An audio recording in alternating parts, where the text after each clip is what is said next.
경매스쿨 현미경의 치호입니다. 여미입니다. 요즘 농지연금이 굉장히 핫해. 엄청 핫하죠. 저번에 저희가 대구 강의를 갔었는데 이런 물건을 알아보는 사람이 있을까 해가지고 그냥 툭 하니 던졌는데 와 하고 받아들이는 사람이 있더라고. 아마 이 물건은 2023년도 상반기 안에 이거보다도 더 활용도 높은 물건이 있을까 하는 생각이 좀 들더라고. 그 정도로 좋은 물건이었어요. 좋은 물건을 발굴해냈다라고 하는 게 더 좋은 것 같아. 한번 보자고. 네, 어떤 건지 화면을 한번 보겠습니다. 자, 부산 물건이고요. 2020 타경 106478 물건입니다. 자, 소재지는 부산광역시 남구 대연동 245의 218 물건이고요. 용도는 전입니다.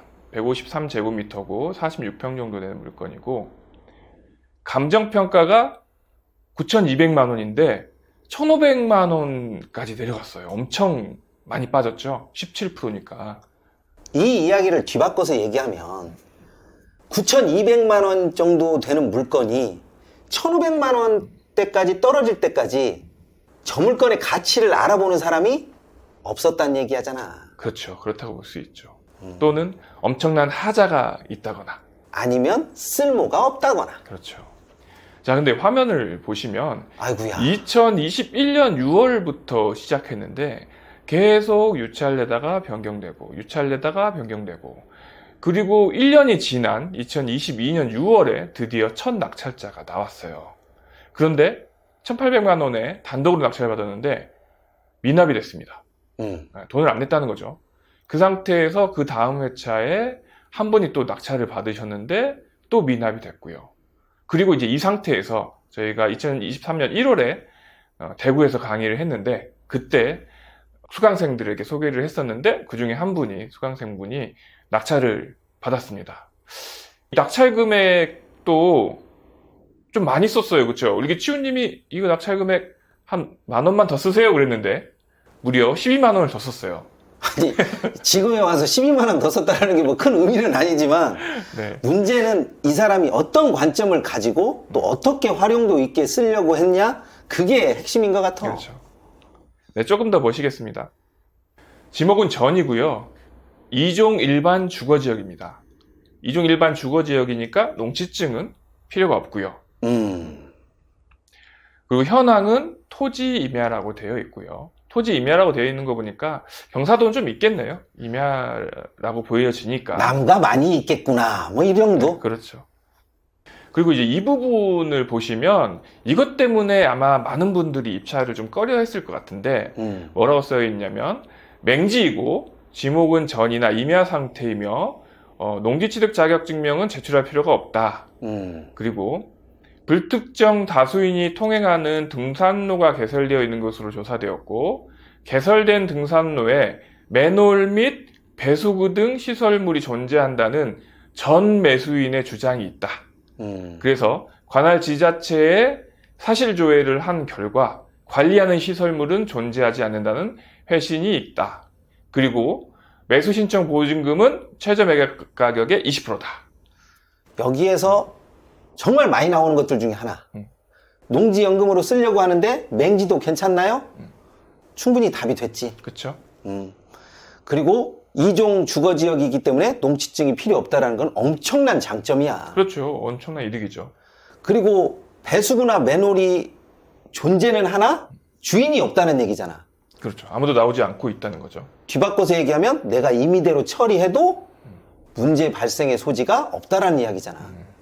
좀 유리한 쪽으로 해석을 하면 충분히 유리한 쪽으로 해석을 할 수가 있는데, 저거를 너무나 다른 쪽으로 또 조금 부정적인 쪽으로 크게 잡아버리면 돈이 아무리 많이 떨어졌어도 입찰하기가 쉽지 않지. 그렇죠.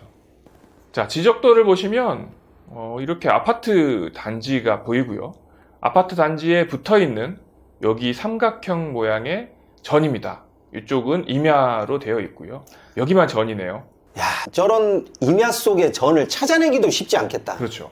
어떻게 이런 것들이 좀 남아있네요. 그렇게. 위성사진인데요. 그래도 나무가 이렇게 울창하게 우거져 있진 않고 드문드문 좀 심겨져 있습니다. 자, 사진을 보면 빽빽하진 않지만 이렇게 자풀이 좀 섞여 있고 나무가 군데군데 있고요. 이런 식으로 여기 뒤에 아파트 보이시죠? 뒤에 아파트가 보이는 바로 앞에 있는 이 땅이 지금 경매로 나와 있는 상태예요. 저 아파트 주민들은 저 땅이 전인지는 꿈에도 생각을 못 했을 거야. 그렇겠죠. 다들 그냥 등산로로 올라가는 임야라고 생각했겠죠. 그렇지. 이 땅이 아무리 작아도 농지연금으로 사용하는 데는 큰 문제가 없어. 그렇죠. 지목이 일단 전이고, 그리고 지금은 현황은 임야처럼 보이지만 나무를 좀 잘라내고 자풀을 정리를 하고 경작을 한 상태가 되면 농지연금으로 던지는 데는 무리가 없죠. 임야에 나와 있는 나무를 자를 때는 허가를 받아야 돼? 안 받아야 돼? 당연히 받아야죠. 저 땅은 허가를 받아야 돼? 안 받아야 돼? 안 받아도 되죠. 왜? 파치니까. 저는 허가를 받지 않고 나무를 벨 수가 있습니다. 그렇죠. 특별히 뭐 보호수로 지정되어 있거나 그렇지만 않으면, 그렇지. 저런 잡목 같은 경우에는 그냥 배도 무리가 없죠. 그런데 꼭 이런 것을 이렇게 까랑까랑 물어보시는 분들이 되게 많아. 매번 똑같은 질문이다 보니까 계속 똑같은 답변만 하게 되는데, 맹지어도 농지연금 사용하는 데는 아무런 문제가 없고 전이기 때문에 나무를 제거하는데 누군가의 허락을 받아야 될 이유도 없습니다. 그렇죠. 그러면 이 땅은 농지연금용으로 괜찮다고 생각되는 땅인데 왜 이게 농지연금용으로 괜찮은 거죠? 단순하게 생각하면 공시지가가 높으니까. 공시지가가 높고 싸게 받았으니까. 그렇지. 그러면 공시지가가 얼마 정도인지 한번 보겠습니다. 자, 여기를 보시면 2015년부터 2022년까지 공시지가가 나와 있는데 한 번도 빠짐없이 계속 상승을 하고 있어요. 그래서 2022년 공시된 공시지가가 35만 1,800원이에요. 이거를 면적으로 곱해보면 이 땅의 공시지가가 나오는데 거의 이제 5,400 정도의 공시지가가 나오는 거죠. 그러면 낙찰가가 얼마야?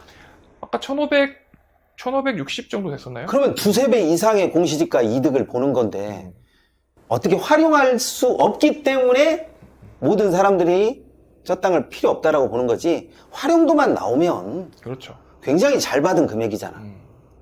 그래서 이 낙찰 받으신 분은 60의 은퇴를 목표로 하고 이 농지연금 땅을 계속 모으는 전략을 사용하고 계신데, 그러면 이분이 앞으로 한 7, 8년 정도 남았어요. 은퇴하시는데 과연 농지연금을 어느 정도 수령할 수 있는지 그걸 한번 제가 계산을 해봤거든요.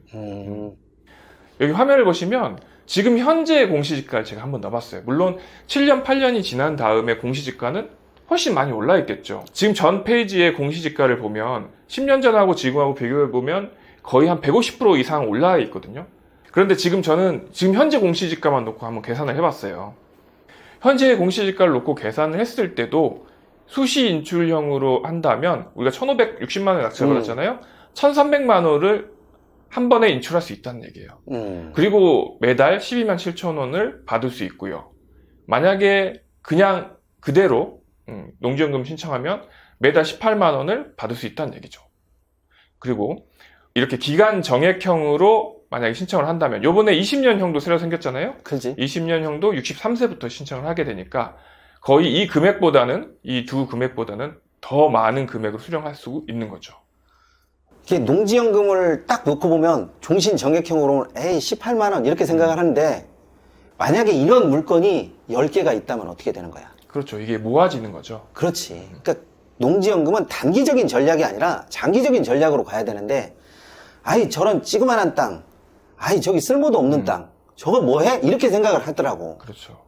이런 땅을 만약에 서너 개, 좀 많으면 10개 이렇게 모아버리면 전혀 다른 이야기가 나오거든. 그렇죠. 그리고 지금 이 계산은 공시지가로 계산했기 때문에 저 금액이 나오는데, 이 물건인 경우에 감정평가가 아까 9천만 원 정도 됐었잖아요. 만약에 다시 감정을 했을 때 9천만 원이 그대로 나오면 9천만 원의 90%, 그러니까 한 8천만 원 정도가 평가 금액이 된다는 얘기예요. 8천만 원으로 넣어놓고 봤을 때는 또 다른 얘기가 된다는 얘기죠. 금액에 따라서 땅이 좌지우지 되는 건 아닌데, 일단은 활용도 면에서 보면 너무 낮은 가격에 낙찰을 받았어. 아주 낮은 가격에 받았죠. 감정된 금액으로 평가가 된다면 아마 낙찰 금액 이상의 돈을 수시 인출로 받을 수 있을 거예요. 그렇게 되면 우리가 좋아하는 그 풀피 투자가 되는 거죠. 투자한 금액 다 뽑고도 계속해서 연금을 받을 수 있는 그런 물건이 될 수도 있는 거죠. 그러니까 농지연금에 대한 것이 어느 정도 기본적인 것이 세팅되지 않으면 이런 게 보이지가 않아. 그리고 내가 이 물건을 몇 명에게 던졌을 것 같아. 그죠. 몇 명에게 보여드렸죠.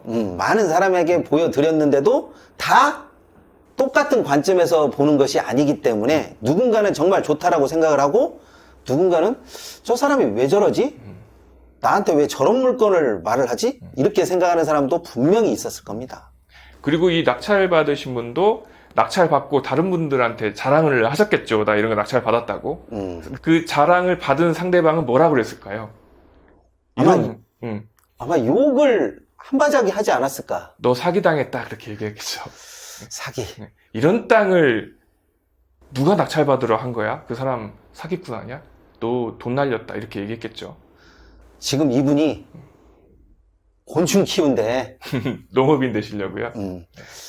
인적 요소를 채우기 위해서 이분은 어떤 농업 활동보다는 곤충을 키우는 것이 더 맞다라고 판단하셔가지고 현재 지금 곤충 키우려고 작업을 하고 계시더라고요. 저희가 많은 분들을 만나 뵙고 또 많은 분들 대상으로 이렇게 강의를 하고 있지만 이렇게 적극적으로 나서시는 분들은 또 그렇게 많지는 않아요. 그렇지. 근데 이런 분들은 정말 마지막에는 많은 것을 얻게 될 겁니다. 직접 실천하고 실행하시는 분들에게는 정말 그 돌아오는 수익이 엄청나다고 생각하거든요. 부동산 왜 하냐라고 물어봤을 때 돈 싫어하는 사람이 어디가 있어? 그렇죠. 결국은 모든 사람이 수익을 위해서 뛰어다니는데 정작 내가 수익을 위해서 뭘 했냐라고 하는 것을 보게 되면 남는 게 없이 돌아다니는 사람이 대부분이야. 그래서 조금 기본적인 거, 그리고 조금 부동산의 관점을 좀 달리 보는 거, 이런 거에 조금 집중했으면 좋겠다는 생각이 들더라고. 그리고 무엇보다 확신이 좀 필요한 것 같아요. 자기 확신, 내가 이걸 해낼 수 있다는 그런 신념과 확신을 갖춰야 부동산 투자를 할 수 있는데 약간 그런 부분이 좀 부족하신 분들은 좀 주저주저 하시더라고요. 기본 지식이 없으면 네. 더 확신이 없어. 자, 기회가 되신다면 저희 현미경에 오셔서 같이 좀 공부를 하시면서 그런 확신과 신념을 같이 갖춰 나갔으면 좋겠습니다. 이번 시간은 여기까지 하도록 하겠습니다. 감사합니다. 감사합니다.